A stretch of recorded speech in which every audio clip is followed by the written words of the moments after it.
काश्मीरच्या पहलगाममध्ये झालेल्या हल्ल्यावरून शरद पवार यांनी सुद्धा भाष्य केलं। राजकारणामध्ये मतभिन्नता असू शकते, मात्र जेव्हा गोष्ट देशाची येते तेव्हा मनभिन्नता असू शकत नाही असं पवारांनी म्हटलं। तर सर्वपक्षीय बैठकीमध्ये सर्वांनी सामंजस्याची भूमिका घेतल्याचं सुद्धा शरद पवार यांनी अधोरेखित केलंय। हे काही घडलं हे देशाला एक प्रकारचा धक्का होता।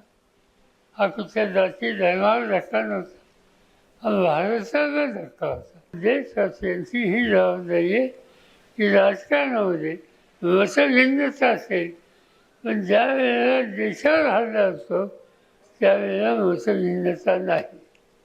आम्हाला लोकांना विचारलं काय भूमिका घ्यायची, आता भूमिका एकच, देश एकत्र आहे।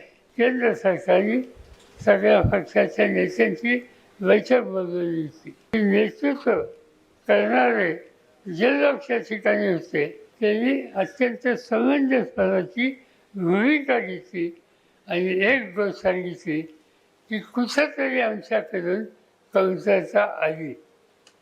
ती कमतरता आली ही गोष्ट मान्य केली असती तर त्या कमतरतेवर आज चर्चा नाही।